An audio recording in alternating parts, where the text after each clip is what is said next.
What's good, NBA family? Today's Saturday, November 11th, and we just wrapped up week 3 of NBA season. And y'all know what we doing, man. We doing these weekly recap episodes. We talk about what's been going on during the week, and y'all know we got to bring on a special guest every time. And for this week, made sure it was a real special guest, familiar face to the channel, my guy, great NBA content creator, my dog, Super Mario Hoops. Garrett, how you doing?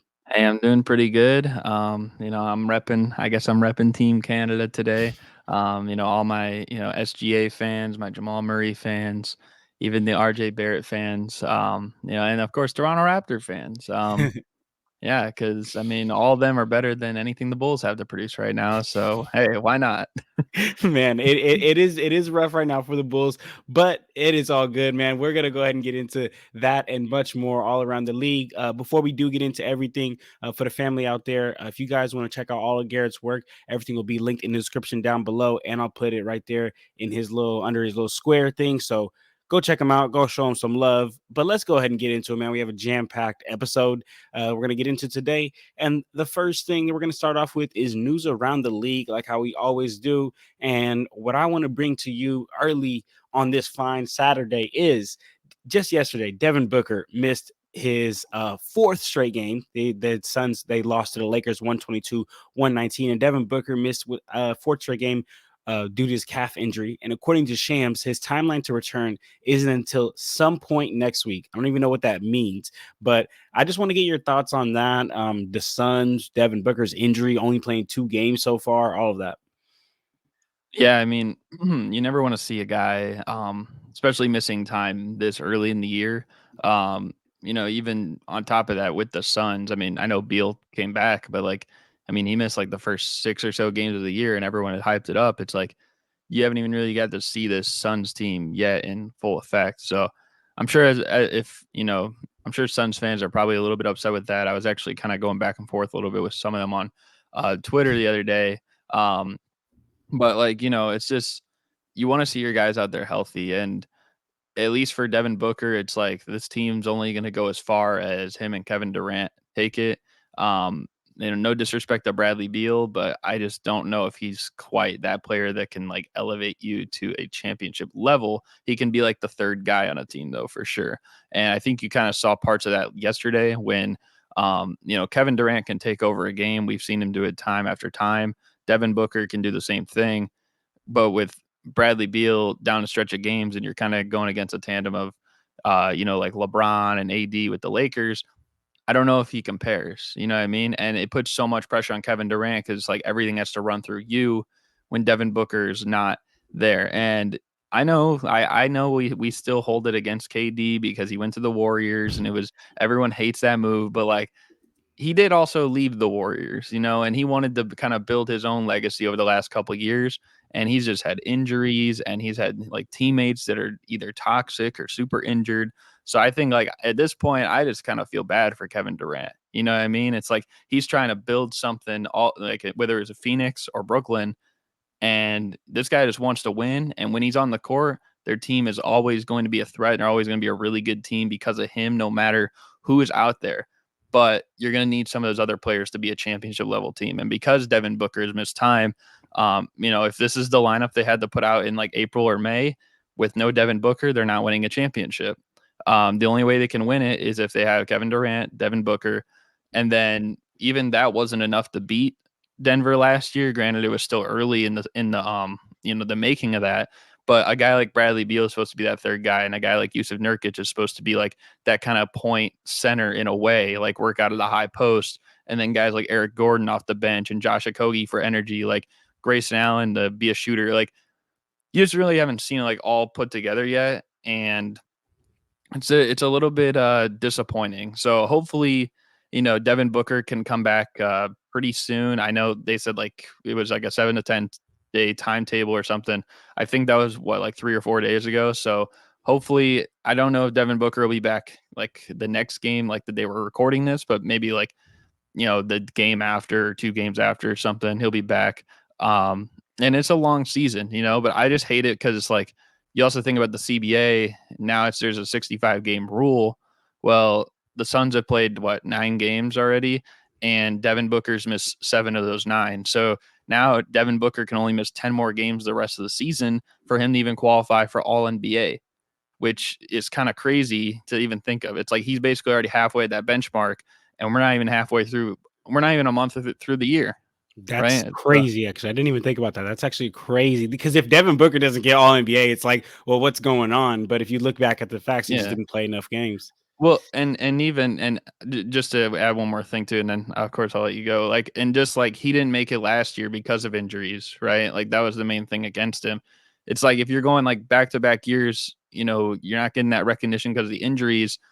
It's gonna skew, I think, the way people look, down the line, stuff like that. Like that year he had injuries. This year he didn't meet the requirement. He didn't meet the requirement this year when it was like held to a higher standard or lower standard if the CBA changed or something. So it's just frustrating, but I guess rather have these frustrations in November than March or April. So I don't know. That is true, but let me ask you something because last year he missed the benchmark of playing enough games to be all NBA. This season, like you said, not even a month into the season, and he's already missed 7 games, and he's most likely going to miss that benchmark of making all NBA this season. At what point do we start to consider Devin Booker an injury prone player? Like at the same way we look at Anthony Davis, the same way we look at Joel Embiid, the same way we look at all these players who can't stay on the court. At what point do we look at Devin Booker and say, yeah, you're a bucket, but you can't stay on the court. Availability is your best ability.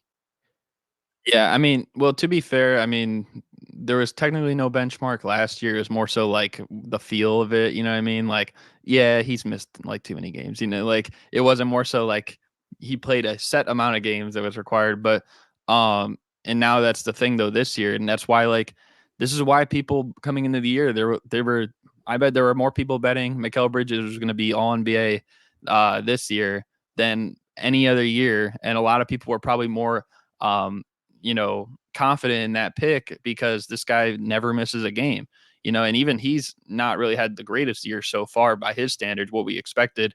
But like that's what's going to get you that recognition now based on the new CBA. So I think playing enough games is important. And, if it's like something that's like a light injury, I I mean, if you really want to strive to get that All NBA recognition, then you're probably gonna have to play some of those games like that. Whether you play a whole lot or you're on a minutes restriction or something, which we've seen a few people already on this year. Like Bradley Beal's already been on a minutes restriction since he came back, and Chris Middleton's been on a minutes restriction like all year, and LeBron even to an extent, like some of the games. So maybe that's like the route they would need to go for that, but at the same time, that's also going to compromise his like own statistical production, unless he's literally playing like he cannot miss like every single game. Which I know Devin Booker's great, but like I don't know if he's going to do that because I don't know if anybody could do that consistently like that. Exactly, especially at the highest possible level in the NBA. I don't think that there is anyone out there that is able to do that. But all right, well, I mean, if that's all you have to say for the Suns, then we can move to the next injury. Well, really, that's news around the league. It's just so many damn injuries. I feel like I'm starting off the episode such a negative note, but we got to talk about it. These are big. These are big news around the league. So I'm going to talk about Robert Williams, man. Portland's big. He just came to Portland this year, was looking to make a big impact on that team, and now he's expected to miss the rest of the season with that right knee injury. As we know, Scoot's also out for the next 2 weeks with that ankle injury. So just wanted to get your thoughts on big Rob Will, Scoot, and the Portland Trailblazers as they're getting riddled with injuries. Yeah, it's unfortunate for Rob Williams because I thought, especially with them starting Aiden, I thought he was going to be one of the best candidates for February for, trades and stuff like that. Especially like I know for Dallas, like Derek Lively's been great as a rookie, right? But wouldn't it be nice if they could add a guy too, like Robert Williams, That'd be like to that nice. mix? That would Like help them defensively so much too. or even like I know the Clippers have just made like 100 moves, and I'm sure we're going to talk about the Clippers at some point. But like the thing that they don't really have the I guess like the fit for as much, or like they need a guy who can really protect the rim and is mobile. You know what I mean? Like they have two centers that don't really do that at a great level, but Rob Williams, this is a guy who's an elite rim protector and can rebound and bring energy. And I think that's what they need. Like so it almost takes away like some of those teams that really need a center, like it takes away for that. The good thing though is that I mean, let's face it, this guy, it feels like the last 3 years is always injured. So getting healthy by getting surgery kind of just taken off the year because there's no guarantee you get traded anyways, right? Like think back a few years ago, Al Horford when he was on the Thunder that year didn't get traded at the deadline. And as soon as the deadline passed, and they just shut him down the rest of the year, he didn't even play. So it's like it basically was a wasted season of his career. But like, so that's could have potentially happened with Rob Williams, anyways, if he did come back.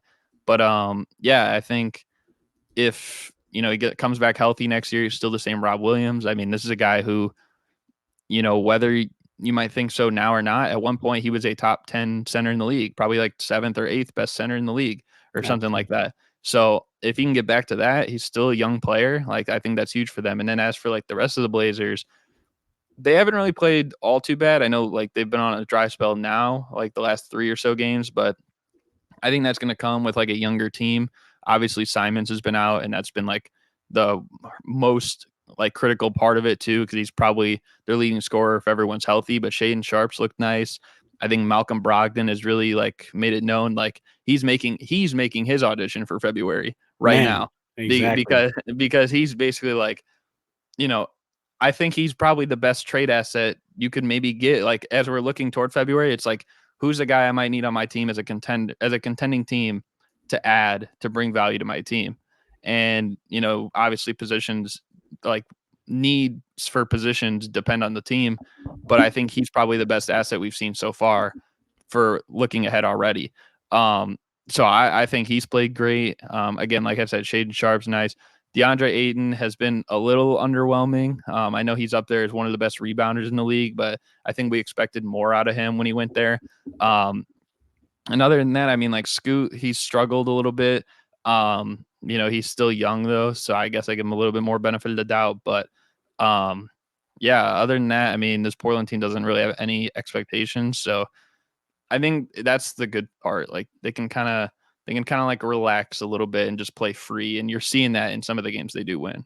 Absolutely, and that was a great point that you brought up in like Rob Will being able to be traded down the line, but now that's not going to be able to happen. But with Malcolm Brogdon, man, it's funny that you say that because I be talking to my girl like when I watch these games, and I'll be telling her all the time like, babe, Malcolm Brogdon is rotting away in Portland. Like, why are they doing him like that? Because that man is a starting point guard or an extremely good backup point guard on a championship winning team. So If he to if see he wanted if they wanted to, he could start on any team in the league, no I matter what. absolutely agree. I absolutely Mm. such a smart point guard, real leader of the team. Like he's not gonna come down court and take some crazy shots. He's a real leader of the team. He's one of those point guards that's always gonna make the right play, always gonna make the right pass, and want a championship winning team. How could you not want a player like that coming off your bench or starting at the position?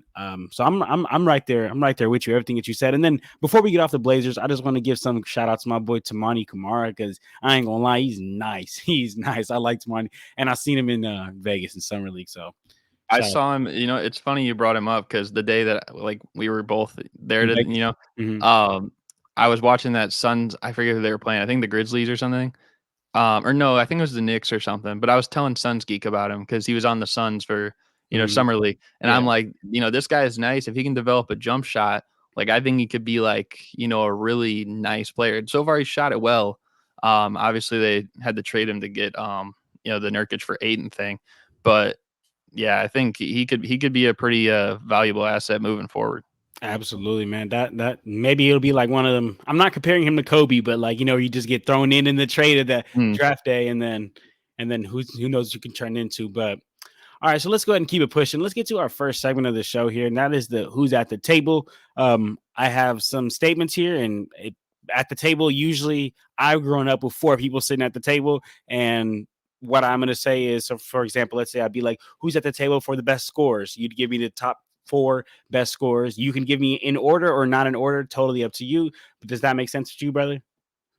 Sounds good. All right, let's go ahead and kick it off with who's at the table this season right now for the most disappointing players so far this season. So, do you want me to give all four of mine, or just like my first one right now? Yeah, Or yeah, up to however you want to do. If you want to explain them each, or if you want to give them all four, I'm cool. Whatever. okay, I'll just give my four because I feel like that'd be easiest. So the first person I'm gonna go with is Chris Middleton. I'm going Chris Middleton just because it's like he's still on a minutes restriction. Okay, and first of all, his scoring is completely down as a result. It just doesn't feel like he's impacting this team like the third option he needs to be. If Chris Middleton is not playing like at least 90% of like regular all-star Chris Middleton, the Bucks have zero chance to win a championship. And just his minutes restriction again, it's like, didn't this dude just have a minutes restriction like all last year based on the injury against my Bulls in the playoffs? And then in the playoffs, he wasn't on a minutes restriction, right? Like he was coming off the bench to start, then he was fine, and now he's restricted minutes again. I don't get it. You know what I mean? Like unless something happened in the summer that they're not telling us or whatever, like that just seems kind of weird to me. So like at least for Middleton, like that's what's disappointing. Like he needs to be like a pure, like look at these other teams, right? Like we're talking about the Suns with Bradley Beal. Like he needs to match what Bradley Beal does. Look at the Celtics, where whether it's Holiday or Porzingis, you need to match what Holiday or Porzingis does. Like it's just that simple. And if he can do that, then the Bucks are going to be a really good team, maybe even a championship team. But right now, it's like even a team like the Nuggets, who don't really have like a supreme third guy, like maybe it's Michael Porter or Aaron Gordon, he's not even playing that good. So like, and he really should be playing better than them. This is a proven 3-time All-Star. So he's my biggest disappointment. Obviously, I have Julius Randle in here. The guy has not shot the ball well. He shot a little better in recent games, but I mean, he started the year off like the worst shooting percentage ever through like 5 or 6 games. So you have to put him in disappointing players, even if we all aren't. The general consensus is most people don't believe in Julius Randle. So, I mean, you got to put him in there. I also put Marcus Smart in here, just because like the Grizzlies have not been great, and people thought he would completely change their culture around, and he did, but it hasn't changed the right direction. Like it just feels like the energy he brings and being like a vocal locker room guy, it doesn't feel like his passion's even there. It feels like he's almost hoping he gets traded in February, but he's not making a very good audition, right?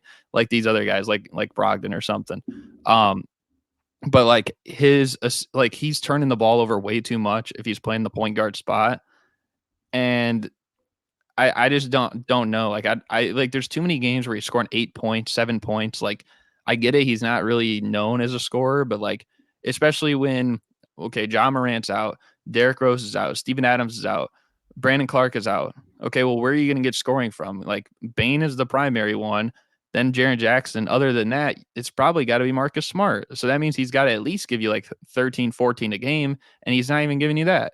So he's my number 3, and my last one I'm gonna go with is not a star player, but just I went with Jorgis Yang because this guy's terrible. He just looks Like fat out there. he just dude. I was watching Gilbert Arenas' podcast, and he said that he looks like he has a baby mama body. Bro, what? Hey, Gilbert Arenas has no chill, dog. That for real is no chill, Gil. That's why.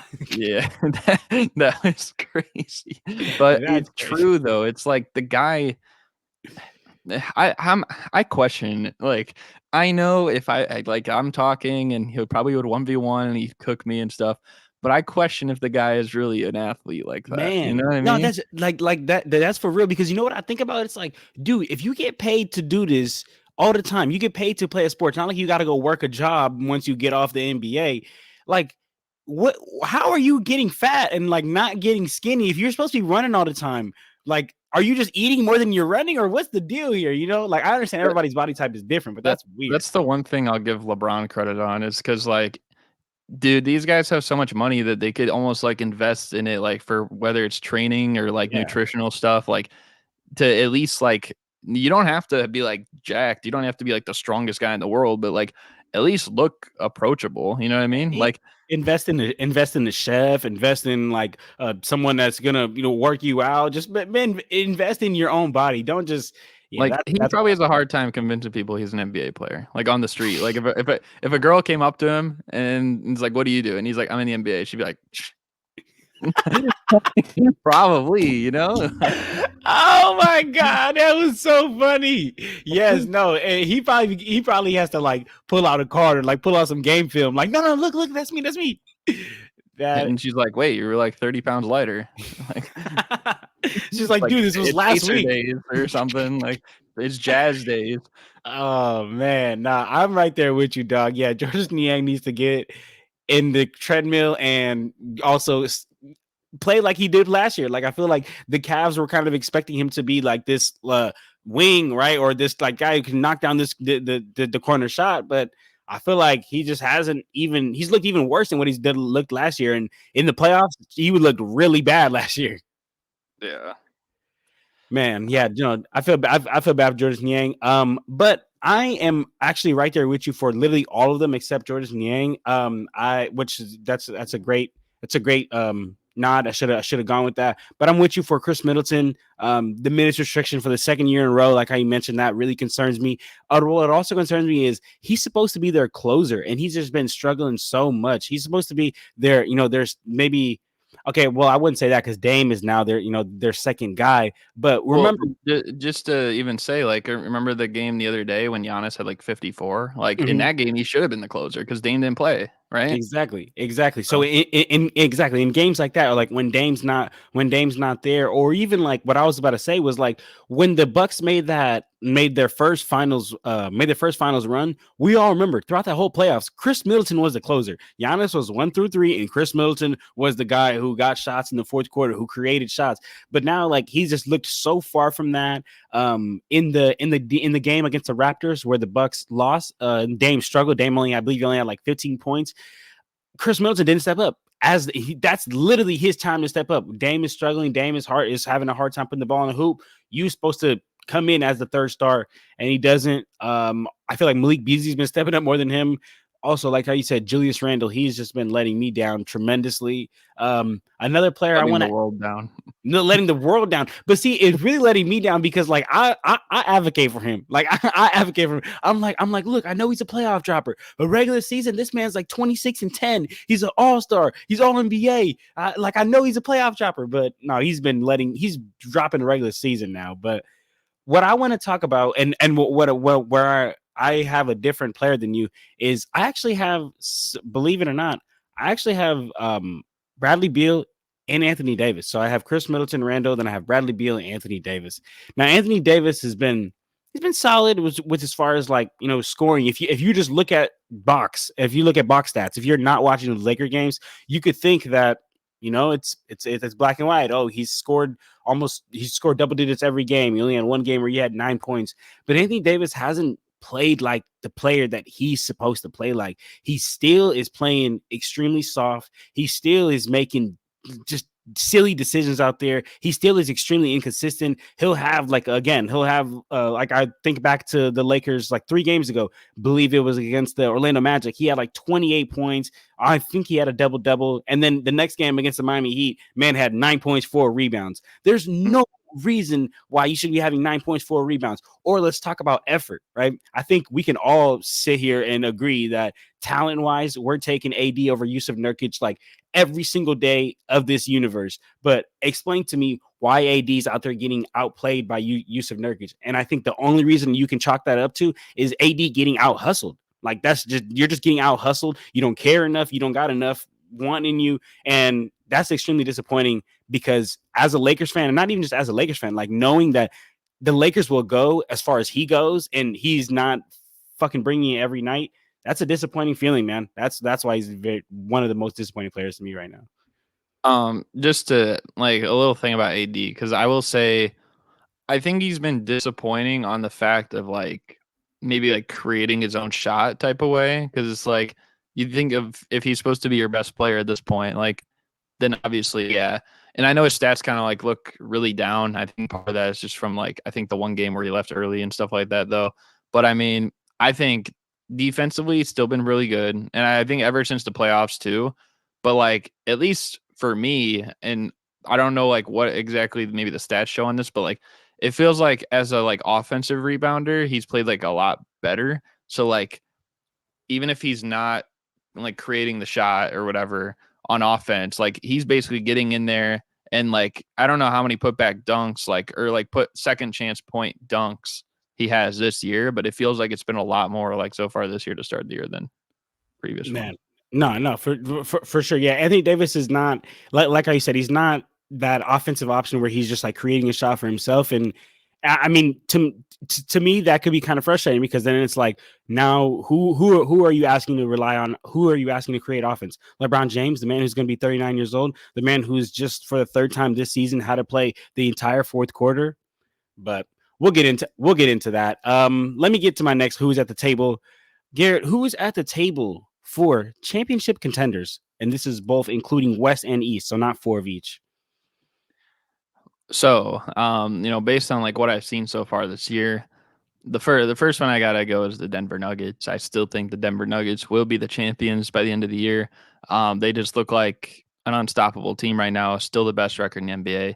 And it doesn't even like even with Jamal Murray missing like the rest of this month, as they say, like it doesn't even feel like they're gonna miss a beat. You know what I mean? Like, and that's crazy to say because like you know, that's how you know that this is like a real team from like top to bottom. Because if Right? they're missing the guy who literally had one of the craziest playoffs of all time last season, right? En route to a first championship at least.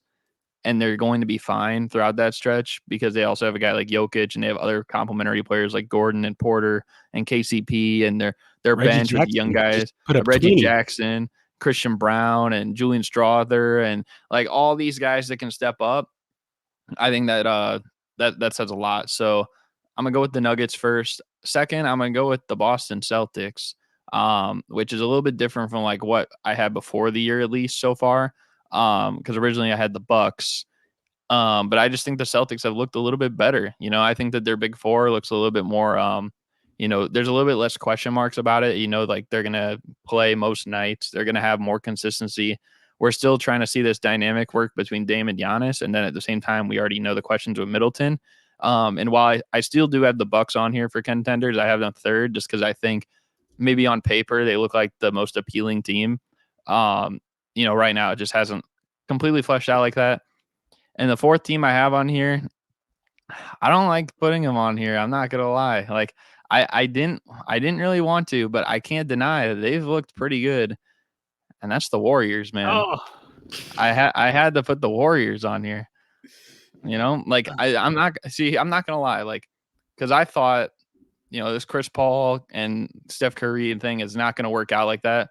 But like the Warriors like still have that effect where it's like they can score at will, like three after three after three. It doesn't matter if they're down by 12 with like a minute and a half, 2 minutes left in the game.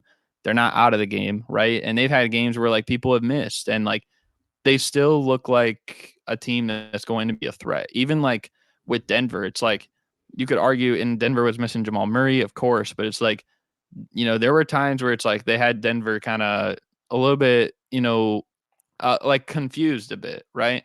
And I get it with Jamal Murray, that would be easier. But I mean, the fact that any team can do that, like multiple plays down the stretch of key games like that, they're going to be a threat. So I put the Warriors fourth. As my other contender, like top four, I guess, for the table. But yeah. okay. All right. I have a serious question. Okay, like Mm, we on Clutch Talk, but you could tell me for real too. Okay, mm. tell me if I'm being biased, and I'm being serious. All right, because I 100% agree. Denver Nuggets, yes. Boston Celtics, yes. Bucks, yes. Like it just because it's like on paper and who they have, and we know what they do. Now I'm gonna be honest, like the Warriors have looked really good, and you know me, we on the same page about the Warriors. They have looked really good, and I was just like how you said, I was not a believer of it, but Chris Paul and Stephen Curry and Steve Kerr have proven me wrong at every single chance that I've tried to say, oh, this not gonna work, oh, it's not gonna work. They figured it out, and right now it looks amazing. Mm. But I'm gonna be honest with you, and I'm not saying, and I think I'm not saying that as a Lakers fan. So you tell me, okay? Like I think it'd be kind of crazy to say that the Warriors are more probable of winning the championship when they just got knocked out by the Lakers last year. The Lakers just went to the Western Conference Finals, just made a Western Conference Finals run. Now, granted, this team isn't the same, but you can make the argument that they only got deeper and they only got better. And yes, it's only 9-10 games to the season. They are going to need time to put it together. But is it biased for me to maybe want to put the Lakers there? Because, and I'm not going to say once. I'm just saying, like, I think, because I don't know, like in the West, I think the Denver Nuggets was the only team. And then every single team after that, you could put them all in the same group. Like I don't know if you could put the Warriors above the Lakers. I don't know if you could put the Timberwolves above the Lakers. I don't know if you could put. I don't think you could put the Nuggets above everybody else. But you tell me, am I wrong for that, or am I biased a little bit? I mean, my counter to that would be I think every year is like a different challenge for sure. And like it's rare you see a team that like breaks out that doesn't really have much background behind it, like the Kings last year. That's why it wasn't on anyone's horizon because they had not done that in forever, right? But a team like the Warriors, like think back a couple of years ago, like the year when the Lakers like lost in the first round to the Suns and then the Warriors lost in the play-in to that Lakers team and then got eliminated by Memphis, right? You know, they were bringing back like Klay Thompson off two crazy injuries. They were bringing him back into the rotation the next year, whereas the Lakers added a guy like Russell Westbrook who just averaged a triple double once again. And I'm sure a lot of people thought at that point, like, well, we got better. Whether, there were questions about the fit, I think people would have said, well, the Lakers are definitely better. But obviously it didn't transpire that way in that season. So like I think it's a little bit different. Like, and Chris Paul is enough of an integral piece. That and as much as he's not a bad player, and I kind of don't like the way that like the media has been portraying him lately. Even though I'm not even like a huge fan of him, but like with Jordan Poole, like I just feel like it after the Draymond situation with like the fight, that dynamic in the locker room was going to be weird all last season. And there's a reason why they were so horrible on the road last year. I mean, look at them on the road right now this year. There's the most, they have 5 wins on the road. No other team even has 4. So Man, like and what did they have all last year? Like 9 or something like that. Like they were one of the worst. So like they've already got like half as many road wins or something as they did all last season, and we're only like 3 weeks in. So that right there is already like a sign for a team that's going to be a threat on any given night if they can go into like most buildings and get the job done. So and I think it's a little bit easier to how I don't want to like say like disregard it, but like kind of ignore last year a little bit when you have players that you're comparing that they've done this. You know what I mean? So like and even to an extent, like with the Clippers, they're not like as much, but like with a guy like Kawhi, like we've both seen Kawhi do it at the highest level. That's why we even still have faith probably in this Clippers team a little bit to even make the playoffs or something like you know what I mean. But like at least for the Warriors, it's like we've seen this team win 4 championships together with their core. And especially based on last year, like they've responded a lot. So I think that they're going to want to have a better season for sure. And as for the Lakers, I mean, yeah, they did add new pieces, and it's going to take time. At least as of right now, though, I've seen just the Warriors gel a little bit better. absolutely, and that's fair, and that's why I really wanted to ask. Like, is that coming from a bias like part, or is that just like I would say honest? like this to say it right now, it might be a little A little biased, biased. but Okay. but Okay. I mean, obviously a lot can change in the next couple months. I mean, someone could make a big trade at the deadline. Like the Absolutely. Warriors have new management too. They're not known for trade deadline moves, but now with Mike Dunleavy there instead of Bob Myers, who knows? Maybe they'll make like a big splash or something. Shout out Dunleavy, bro. It feels so weird, like watching the ESPN games and seeing like Bob Myers on there talking, or like Doc Rivers. It's like, dude, go coach. but all right, cool. Yeah. I just wanted to get your senses on that. But let's go ahead and keep it pushing. Let's get to our next segment, and that is the yay or nay segment. Very simple. Are you up? Are you down on it? Yes or no? Have some statements here. So let's go ahead and get it kicked off here with the first yay or nay statement being, look, Garrett, the 76ers are playing great right now. They're on a 7-game win streak. They're 7-1. But my question to you is, when playoffs comes around, when it's 7-game series, are the 76ers real contenders out of the East? Um, I'm gonna say yay because again, like we already have questions still about the Bucks. We don't know like what's all gonna happen totally with figuring out that team. Middleton's still a mystery, as we've said. And at least for the Celtics, it's like, this team looks better on paper for sure, but we've also seen them time and time again flame out, right? And the players that they added, it's like, well, mainly Drew Holiday and Porzingis. Well, what's Porzingis' playoff resume? I mean, I think there were people storming the streets of Dallas with pitchforks based on his last playoff performance. And as for Drew Holiday, I mean, he's just as much as he's a great defensive player, and I've said this time and time again, he's a great defensive player. But maybe there's come a point where his offensive liability in the playoffs is too much to overcome, right? So these are two players you're adding with Jaylen Brown, who, yeah, he's had his big games, but he's also had his bad ones. And same thing goes for Jason Tatum. It's a little bit just too inconsistent. And obviously, Joe Mazzulla, like, he got criticized a lot last year, too. So there's question marks around both of them to an extent until we see it done in the playoffs. And I think the Sixers, a lot of people were sleeping on them this year. Like, yeah, maybe a team like the Cavs, like, they have enough to compete with them, I would say. But I just think the Sixers are a more trustworthy choice just because Joel Embiid is that MVP level player. Tyrese Maxey is playing like, he's not like playing like Donovan Mitchell, but he's playing like a top 5 Yeah. or 6 shooting guard in the league, Yeah. right? And then like guys like Tobias, I mean, you even heard Embiid say like there's basically no egos on this team. They have Mhm. no pressure in the world. If they don't win, it's expected at this point. They're expected to be a second round exit every year. So they can kind of play stress free.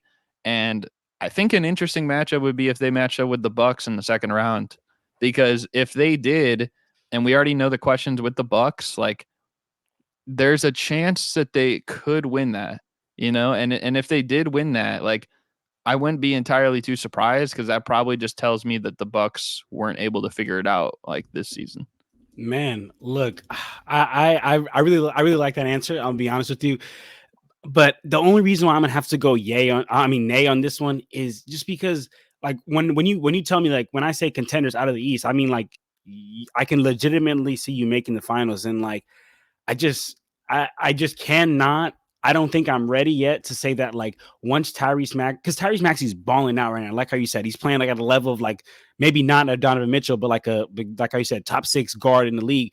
But the dude is 23. The dude hasn't seen the pressures, the defensive pressures that are going to start hitting him once those playoffs come around, right? When you have a whole 7-game series to game plan for somebody, and Maxey's never seen this kind of attention because you got to think about it. Maxey's always been behind Embiid and Harden, so he's always been kind of like that third guy.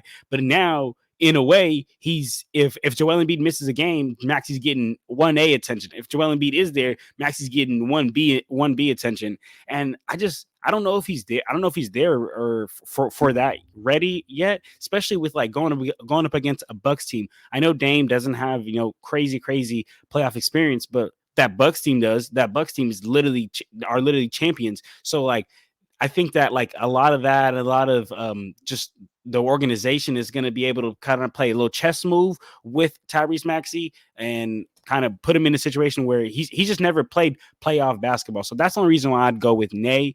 But Let talk me talk to ask me though. you. Let me ask you just one thing though, because I think you know, and I don't know if like this is more so based on like the championship they won in 2021, and so like maybe we have more faith in them or something. But like whether there were injuries or not, which there was really on both sides. Joel Embiid played injured the last 2 playoffs, right? Giannis played injured for one of them, Chris Middleton another. But the Sixers have gone farther in the last 2 playoffs, like collectively, than the Bucks have. So I don't think it's too far fetched to say that they could have a more, if especially if they matched up, that they could get the more successful end on that matchup. Because we've never, as much, even though we've seen Joel Embiid and the Sixers lose time and time again in the playoffs, they've never played against the Bucks. So that's why it's like we really don't know what to expect if they played. And as for Boston, I mean, this is a team that they just went to 7 games with last year. They were up 3-2 on there, right? And they melted down. Now, part of that meltdown was the guy they just got rid of, correct? Mhm. So I don't think it's too far fetched. Yeah, his history shows us that they have not done it, but there's a lot of times where like people just haven't got over the hump. How long did it take Chris Paul to get past round 2? 13 years.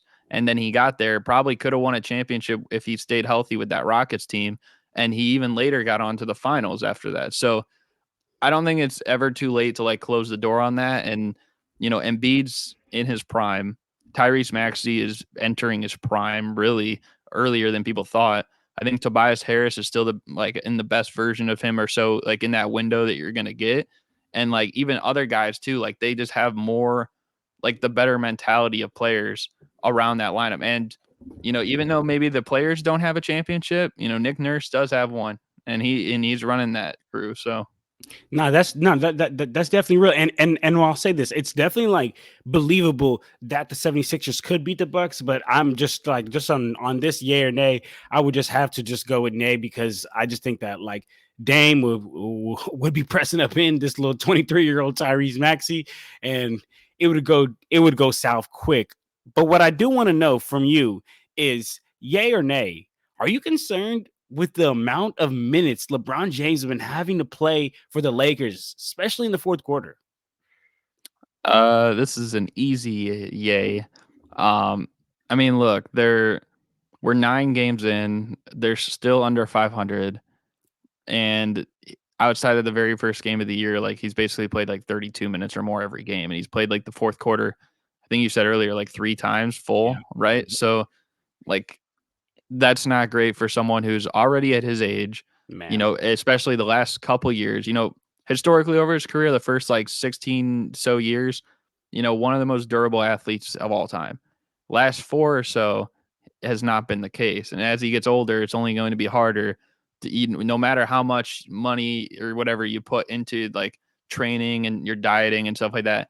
It doesn't matter. Eventually, like you were even saying on my show, I think a couple days ago, you're like, after you get in your 30s, like every year, it just feels like a whole, like it just wears on you more.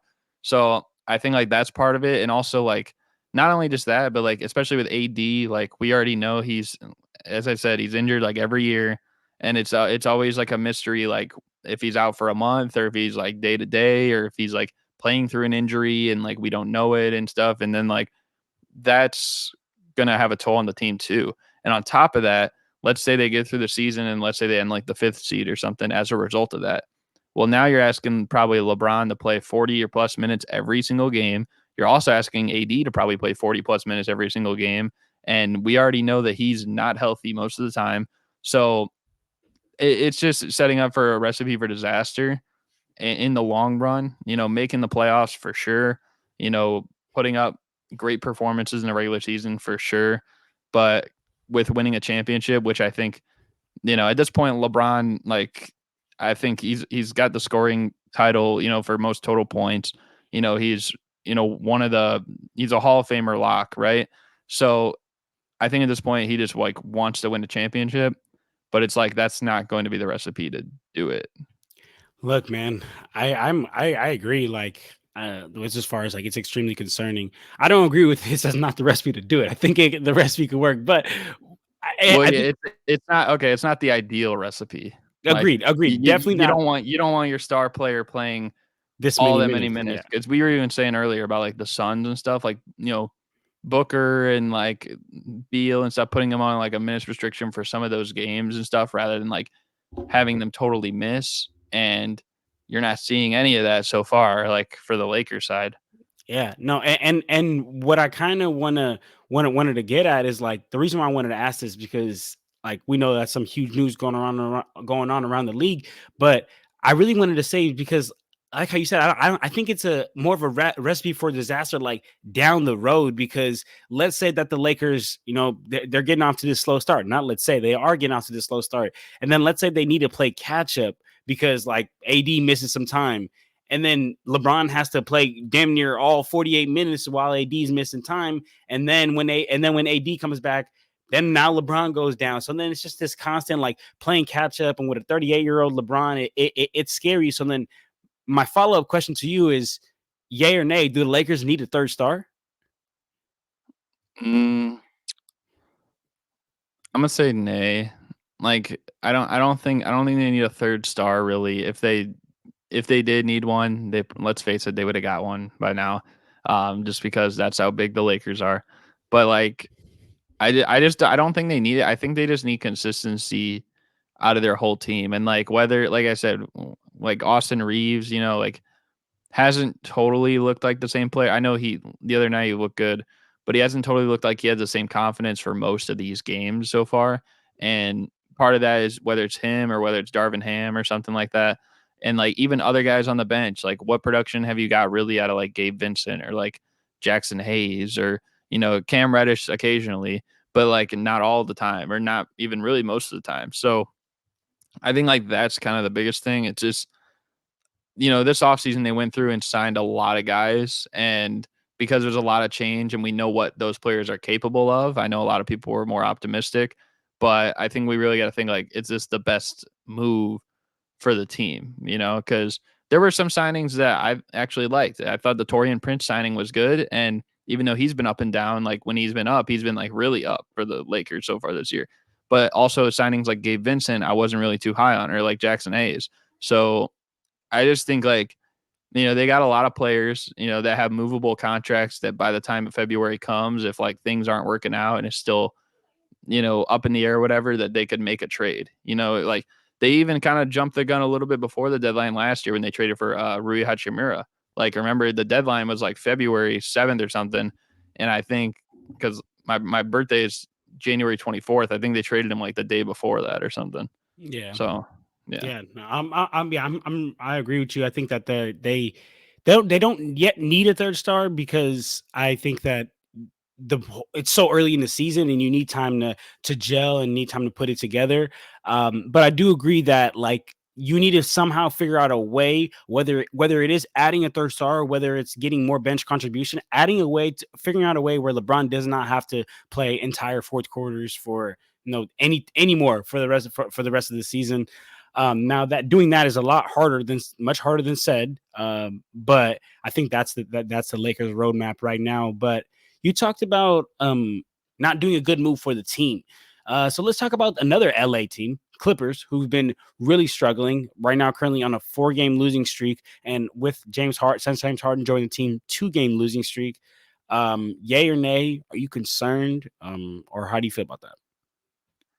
For the concerns, I would say yay. Um, if it's like if it were more so like if I think the Clippers are finished, I would say nay, Hmm. only because you know as much as we bash Ty Lue, he still is a smart enough coach, an NBA champion level coach, even was a champion as a player.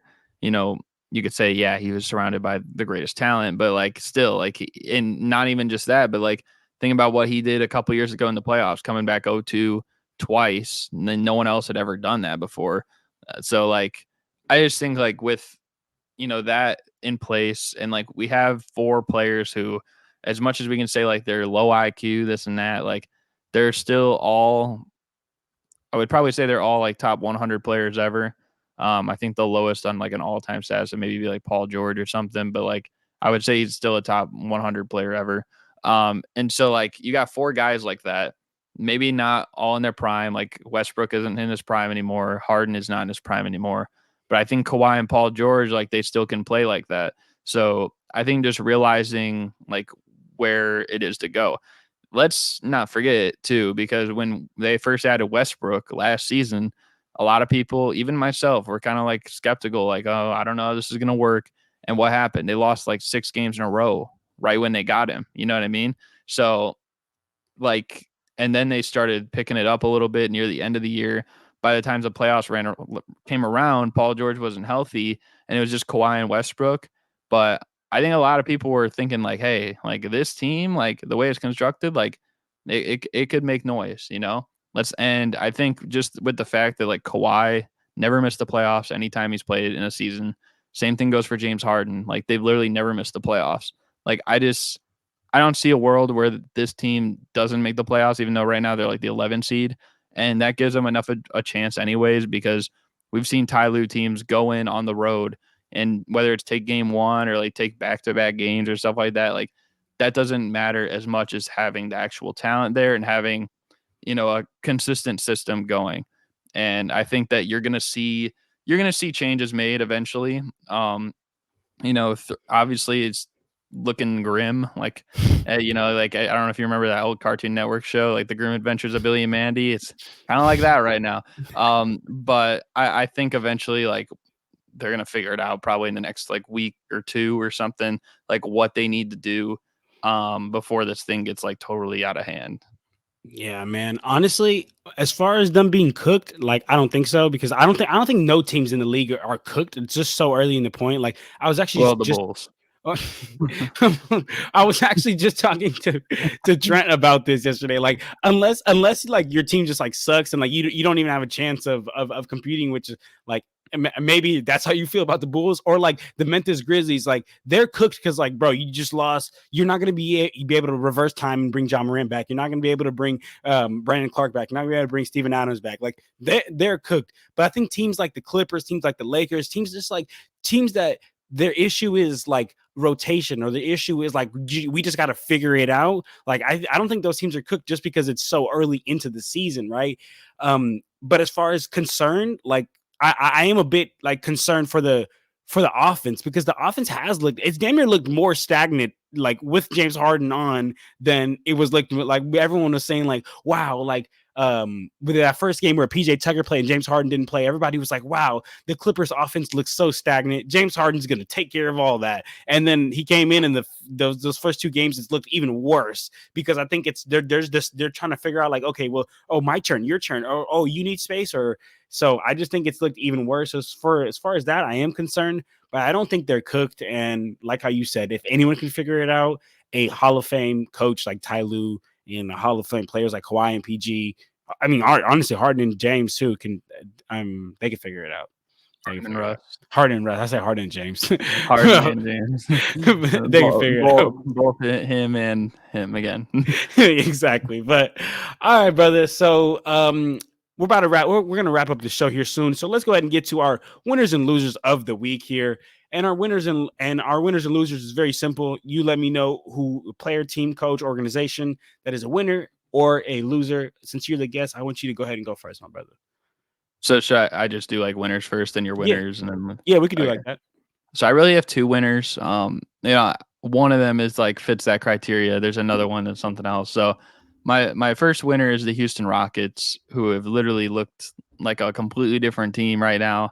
I think like just from watching their game the other day, it was a lot of fun to watch against New Orleans because it almost feels like, Fred VanVleet accepted that role as like the closer of the team.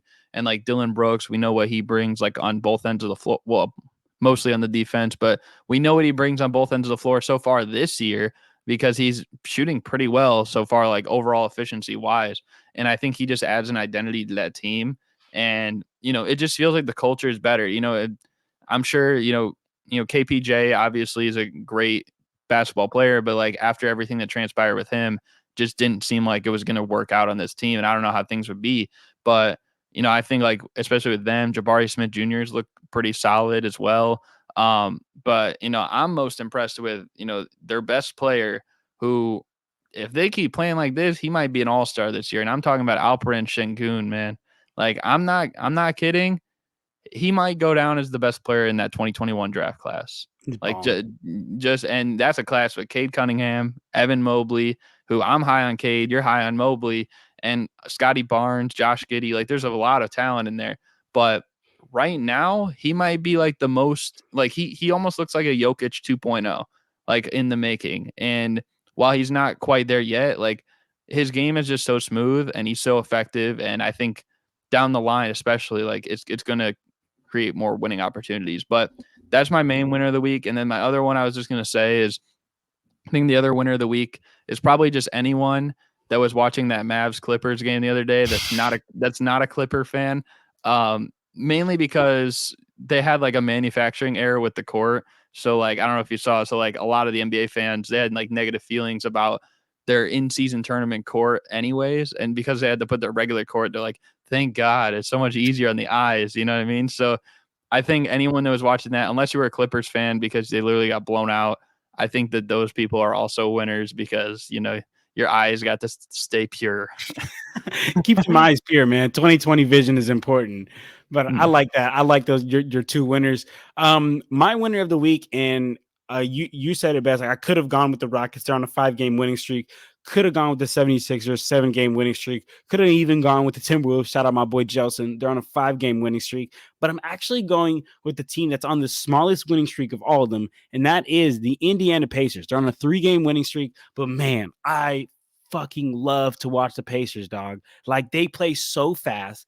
Everybody contributes every night. You're getting like 20 to damn near 30 plus points off the bench. Tyrese Maxey he's not playing in the NBA out there. He's playing in a freaking park out there. They don't run plays. Literally, they get the ball off the rim and they fly. They go down court. They run a high pick and roll, and then they just kind of figure it out from there. And it's so fun to watch. They've scored 150 plus twice this season. Pacers are my winners of the week for sure. Yeah, I've been high on the Pacers. I said before the year they'll be a top 6 seed. It's looking good right now. Believe Like it, it's believe it, looking man. very possible. Believe it. OB top and MPI. But anyway, go ahead. Losers of the week. So my losers of the week, I have 3 here. Well, really 2. One of them's kind of just a stupid one. But my first loser of the week, I have the Detroit Pistons, and they're not just the loser this week; they're the loser like the last 2 weeks because they can't win a game in either of the last 2 weeks.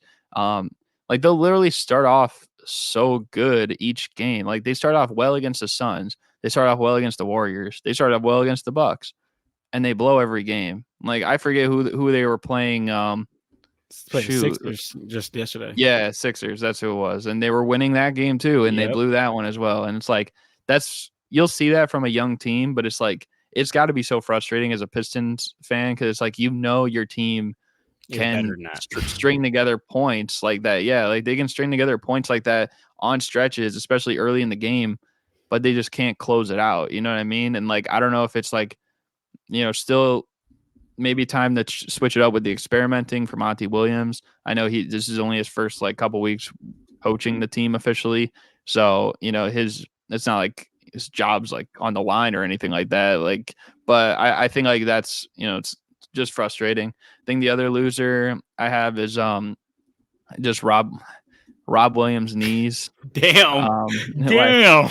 I mean, like at this point, how many injuries is he going to have? You know what I mean? And like, and I really shouldn't be talking as much because like I am a D Rose fan and we know that history already. But like it's just like at a point where it's like tough because you want to see him on the court, but he's just always hurt, and like seeing this again, it's like another like a season-ending surgery. Like it hasn't felt like he's had a healthy year since like the year he entered the league. And by that point, like he really wasn't known to anyone on the same level he is now. So like that's my other loser. And then my stupid loser could potentially be me in about a month because I've talked about it a little bit. Like I made a bet with my friend Xander that after 10 years, and we made this bet in 2018. I said after 10 years, he said the Hornets will win a championship. And we made a $1 bet about that. And I said, no way. But we didn't specify NBA end of the season championship or not. So I don't know if he's going to try and pull this like Uno reverse card on me for the in-season tournament because the Hornets just won their in-season tournament game the other day. So I could be a potential loser if that's the case. Hopefully, though, he doesn't think about it like that. Maybe hopefully he doesn't pull out the Uno reverse on you. The Uno reverse is legit, man. I like that. Well, hey, if you need $1, let me know. I'll send you that $1 and it just won't. It just wouldn't feel the same, Like I already got it in my mind. Like when I win that bet, I'm literally framing that dollar, dude. It's going like you see Mario up here. It's going right by Mario. Oh yeah, there you go. And just have Xander like write signature They can that autograph it. I'll have like a Charlotte Hornets like border around it and everything, like just so we know like what this is for. Maybe I'll go in a museum one day. I don't know. Super Mario Hoops Museum, man. But all right, bro.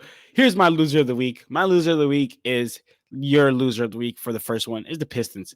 7-game losing streak is crazy to me. Crazy to me. You haven't won the game in 2 weeks. You haven't won a game in 14 days. And what's even worse is the fact that they're 1-4 at home. Okay. The only team that's worse than them at home is the Grizzlies because they're 0-5. But that's a whole different issue. The Grizzlies, they should be 1-4. The game I went to, I cannot believe Taylor Jenkins sold that.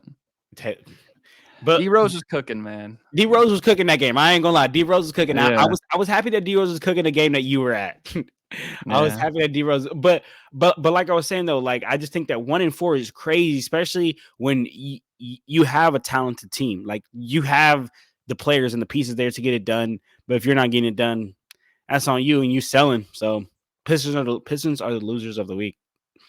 Yeah, Mm. they've been if this was a loser of the last 5, 10 years too, they'd probably be that. God, I mean I don't know. I hopefully Pistons fans can, I don't know, get a playoff win soon. do I don't think something. they've I don't think they've won a playoff game since like 2008. That's crazy. I think a lot Like the last. and not just a series, like a game. Like just any game. Come on, Detroit. I need you to do better, Detroit. I need it better, man.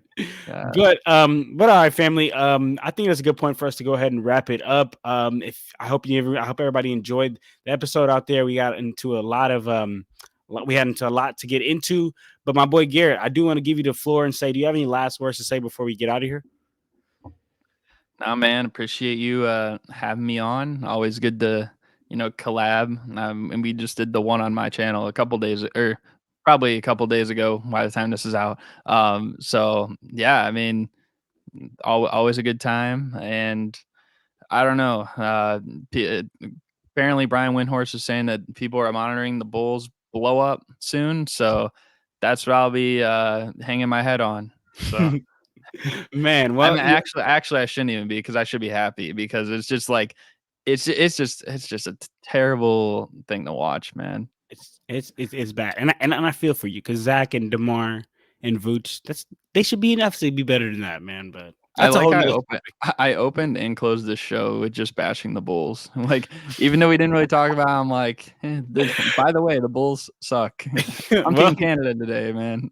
repping Team Canada, man. Shout out to Toronto Raptors. But as always, family, if you guys want to stay up to date with everything Garrett's got going on, make sure you go throw him a subscribe. Make sure you throw him a follow. He's active on all social media platforms, all pages. Again, everything will be linked in the description down below and on the right there in this little square. And for the family, appreciate you staying tuned for the whole video. Like, comment, subscribe for more NBA content. And for now, I'm out of here, y'all. Deuces.